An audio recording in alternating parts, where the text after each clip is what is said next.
Hola, bienvenidos a una nueva inmersión. Hoy nos vamos a adentrar en las elecciones colombianas de 2026. El material que vamos a realizar es una grabación de un comentarista político colombiano, que como diríamos no se anda con rodeos. Vamos a intentar descifrar lo que está sucediendo en el panorama político colombiano, especialmente en lo que respecta a la integridad de las próximas elecciones. Prepárense porque hay acusaciones de miedo, posibles alianzas con grupos criminales y preocupaciones sobre manipulación electoral. Sin duda, la política colombiana siempre ha sido un terreno complejo. Y a medida que nos acercamos a las elecciones de 2026, el ambiente se caldea. Lo que me parece fascinante es cómo se entrelazan la historia y la política. Veremos cómo sucesos del pasado, como el escándalo de la parapolítica, siguen influyendo en el presente. Empecemos con Paola Holguín, senadora del Centro Democrático. En este clip la escuchamos hacer una acusación bastante grave contra el gobierno actual: plata y fusiles. No suena precisamente a un halago, ¿verdad? Básicamente insinúa que el gobierno actual podría recurrir a medios ilegales para asegurar la victoria en 2026. Y esto, claro, nos lleva a preguntarnos, ¿hasta qué punto son ciertas estas acusaciones? ¿Es posible que la historia se repita y veamos una vuelta a las viejas prácticas de manipulación electoral? Exacto. Y es que la frase plata al fusiles evoca un pasado oscuro en la política colombiana, donde el uso de la fuerza y el dinero para influir en las elecciones era una práctica, por desgracia, habitual, especialmente vinculada a ciertos sectores de la derecha. Lo que resulta especialmente llamativo es que la propia familia de Holguín no está exenta de polémica. Claro. Recordemos el artículo de la revista Vorágine sobre los supuestos vínculos del padre de la senadora con Pablo Escobar. ¿Cómo encaja esta historia familiar en el contexto de las acusaciones de Holguín? Efectivamente. Frank Holguín, padre de la senadora, fue acusado de ser testaferro de Escobar. E incluso se le incautaron algunos bienes en un proceso de extinción de dominio. Es decir, la propia familia de la senadora que ahora lanza estas acusaciones tiene un pasado, digamos, complicado. Y este punto es crucial para entender el análisis del comentarista. No se limita a narrar los hechos, sino que busca conexiones, contradicciones, y nos invita a reflexionar sobre la complejidad de la política colombiana. Absolutamente. Y esta historia familiar nos da una pista sobre las estrategias que podrían estar en juego. Está Holguín utilizando el miedo a la plata y fusiles para desviar la atención del pasado de su propia familia. ¿O realmente cree que el gobierno actual está recurriendo a las mismas tácticas que se le atribuían a la derecha en el pasado? Son preguntas que el oyente debe responder por sí mismo.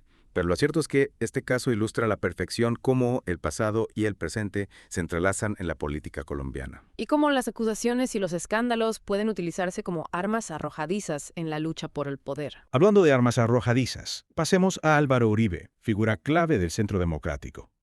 Recientemente envió un mensaje a sus compañeros de partido que sinceramente me dejó perplejo. ¿A qué te refieres? Uribe instó a sus seguidores a convencer incluso a los petristas, los partidarios del actual presidente Gustavo Petro, para que se unieran a sus filas. ¿Te imaginas a un león invitando a cenar a un cordero a su cueva? Qué curioso. Si tenemos en cuenta la profunda división ideológica que existe entre el partido de Uribe y los seguidores de Petro, este llamamiento a la unidad suena como mínimo contradictorio. Totalmente. Y aquí es donde el análisis del comentarista se vuelve realmente interesante, ¿Por qué lo dices? porque nos invita a cuestionar las motivaciones reales de Uribe. ¿Realmente busca la unidad? ¿O se trata de una estrategia para debilitar a Petro y allanar el camino para el regreso del Centro Democrático al poder? Es una pregunta que debemos hacernos. En la política a veces es como una partida de ajedrez donde cada movimiento está calculado para obtener una ventaja. Y en esta partida, parece que Uribe está dispuesto a utilizar cualquier estrategia, incluso la de abrazar a sus antiguos enemigos para conseguir su objetivo. Claro, y esto nos lleva a una cuestión fundamental, la integridad de las próximas elecciones. Si Uribe está dispuesto a llegar tan lejos, ¿qué otras estrategias podrían estar en juego para influir en el resultado de las elecciones de 2026? Exacto. Y aquí es donde las denuncias de Andrés Darga, secretaria de Transparencia, cobran especial relevancia. Darga ha alertado sobre un posible contrato a medida otorgado a la empresa británica Thomas Gray Sons para la gestión del proceso electoral. Un contrato que, por cierto, ha estado en manos de la misma empresa durante los últimos 17 años y que asciende a miles de millones de pesos. Una cifra que da que pensar, ¿no te parece? Desde luego. Y si a esto le sumamos las irregularidades que se detectaron en las elecciones legislativas de 2022, donde se perdieron votos del pacto histórico, la coalición de Petro, la cosa se pone aún más turbia. Es una situación que plantea serias dudas sobre la transparencia del proceso electoral. Es posible que este contrato esté diseñado para facilitar la manipulación de las elecciones. Es una pregunta que debemos hacernos. Y para entender mejor la gravedad de la situación, escuchemos al propio Andrés Darraga explicando sus preocupaciones. Después de escuchar a Darraga, la verdad es que la situación pinta bastante preocupante, ¿no te parece? Es como si estuviéramos ante una bomba de relojería. Totalmente. Lo que más me inquieta es esa sensación de que este tipo de prácticas se han normalizado. Contratos millonarios sin transparencia, pérdida de votos, y parece que a nadie le extraña. Exacto. Y todo esto en un contexto de polarización política cada vez más intensa.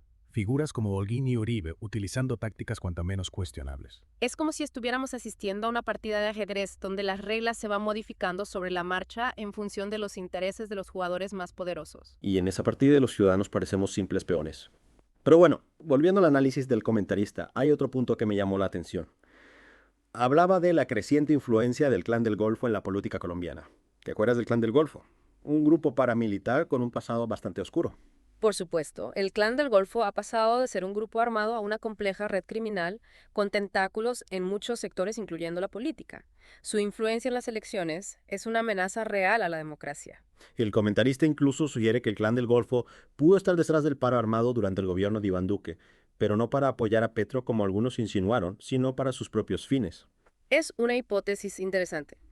Nos obliga a preguntarnos quiénes se benefician realmente de la violencia y la inestabilidad. En este caso, parece que el Clan del Golfo aprovechó la situación para consolidar su poder. Y no olvidemos que el propio Centro Democrático, el partido de Uribe y Holguín, también ha sido señalado por supuestas conexiones con el Clan del Golfo.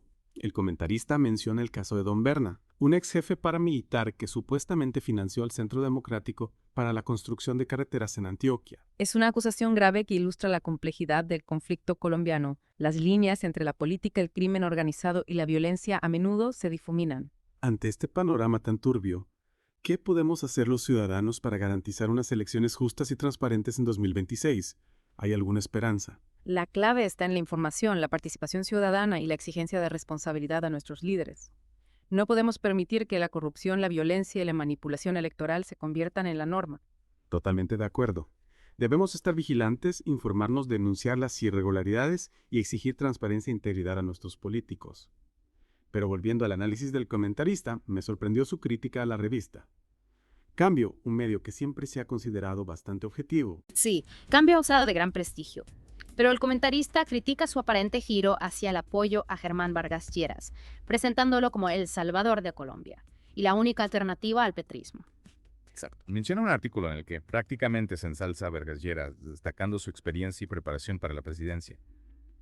El comentarista lo ve como un intento de posicionar a Vargas Lleras como el candidato del establishment, el antipetro, que unirá a todos sectores opuestos al gobierno actual. Es una estrategia política bastante común crear un enemigo común para unir a fuerzas dispares. La pregunta ¿es Vargas Lleras realmente la solución a los problemas de Colombia? ¿O simplemente representa los intereses de una élite que busca mantener su poder? Preguntas que cada ciudadano debe responderse a la hora de votar. Y hablando de candidatos, hay otro personaje que nuestro comentarista no pasa por alto, Juan Manuel Galán, hijo del asesinado líder liberal Luis Carlos Galán, quien también aspira a la presidencia. Juan Manuel Galán ha estado tejiendo alianzas con alcaldes de diferentes ciudades, presentándose como el candidato capaz de unir al país y sacarlo adelante. Sin embargo, nuestro comentarista no parece muy convencido de las capacidades de Galán ni de los alcaldes que lo apoyan. Los califica de inservibles y los compara con figuras como Fico Gutiérrez y el propio Vargas Lleras. Es una crítica bastante dura que refleja la desconfianza de muchos ciudadanos hacia la clase política tradicional. Puede Juan Manuel Galán, con el legado de su padre, pero también con el peso de la vieja política, ofrecer una alternativa real al petrismo y al uribismo. Esa es la gran pregunta. Y mientras tanto, Uribe sigue moviendo sus fichas. Recordemos su mensaje a su partido, instando a sus seguidores a convencer incluso a los petristas para que se unan a sus filas. Un llamamiento a la unidad que, como ya hemos comentado, resulta bastante paradójico. El comentarista se muestra escéptico.